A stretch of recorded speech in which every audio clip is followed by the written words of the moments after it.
Hello, today we're going to be talking about the Salvadoran gang MS-13, also known as Mara Salvatrucha. For the history of the Salvadoran gang MS-13, it began in Los Angeles during the 1980s. The gang was originally formed to protect Salvadoran immigrants from other gangs. It started as Mara Salvatrucha Stoners and was known for heavy metal and partying. After violent conflicts with gangs like Barrio 18, MSS evolved into MS-13 by teaming up with the Mexican Mafia in prison and adopting the number 13. In the 1990s, the U.S. deported many MS-13 members to El Salvador and other countries in Central America.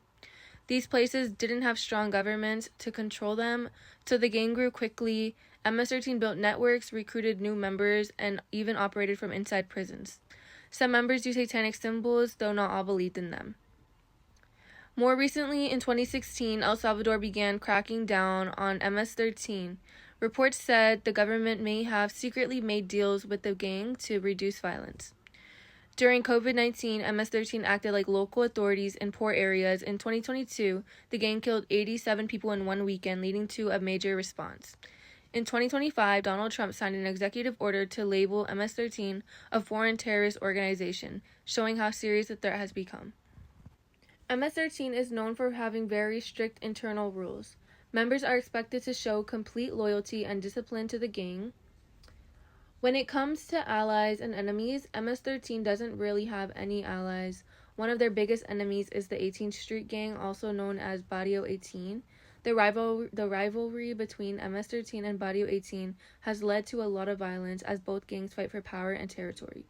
MS-13 is organized through loosely connected groups called cliques.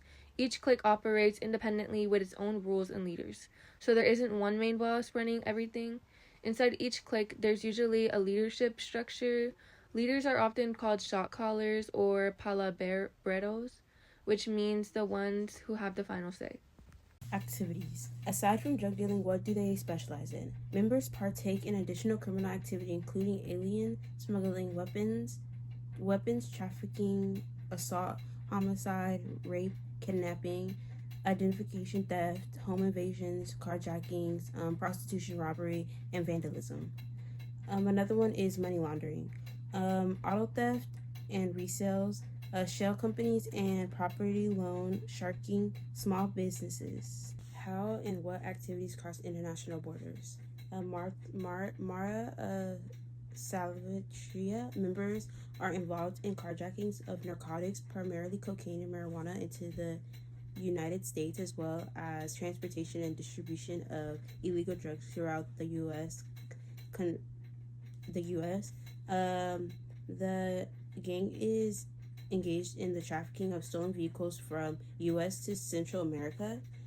Big Splash historical big heist or bust. They have not been in any historical big heist or bust, but one that sticks out is Operation Rage Bull, which was led by U.S. Immigration and Customs Enforcement. This operation resulted in the arrestment of 267 MS-13 gang members.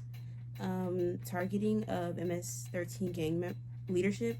Numerous operations have forced an arrest on high-ranking leaders of the gang, both within U.S. and international.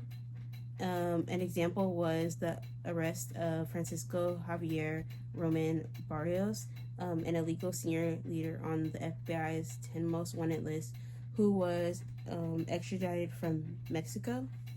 MS-13, also known as Mara Salvatrucha, is an international criminal gang that originated in Los Angeles, California during the 1980s. It was initially formed to protect Salvadoran immigrants from other gangs in the area. Over time, MS-13 grew into a violent and organized group with a strong presence in both Central America and the United States. In 2022, the government of El Salvador launched a large-scale crackdown that significantly weakened the gang within the country. However, MS-13 continues to operate in the United States with an estimated 10,000 members.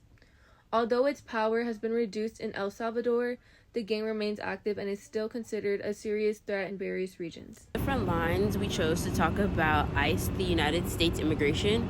A job description is to protect our country from terrorists, drug traffickers, criminals, and other people who try to enter our country illegally. Some history of the group: it was created in 2003 in response to the 9/11 attacks and concern of future terrorist attacks from other foreign dangers. This department was formed by merging the U.S. Customs Service and the Immigration and Naturalization Services. Recent history, newsworthy big bust. On March 4th, 2025, ICE and the FBI arrested high-ranking MS-13 leader who controlled gang activities in the U.S., Mexico, Europe. 25 members of Venezuelan gang Trinidad de la Cara was arrested by ICE.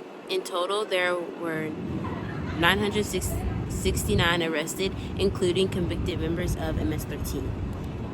The salary is $35.06 an hour, or $72,927 per year.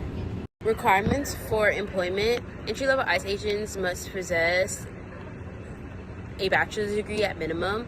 As a new deportation officer, you will be required to attend and successfully complete both a 5-week Euro Spanish language training program, a 16-week Euro basic immigration law enforcement training program, a federal law enforcement training at the Federal Law Enforcement Training Center.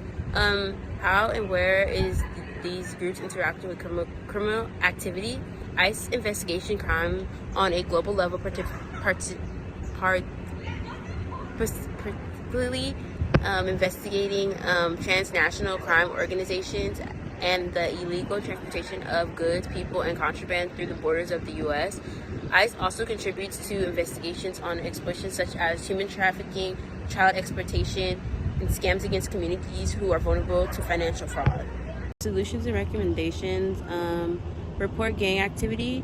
Individuals can report gang activity and illegal dumpings to the police. Another one can be parents can educate their children about the negative consequences of gang involvement, such as injuries, death, or jail time. Another one is, if necessary, individuals may consider relocating or changing their identity with the assistance of government agencies to escape gang influence. Another one is talk to children about the dangers of gangs and the importance of making responsible choices can help prevent involvement.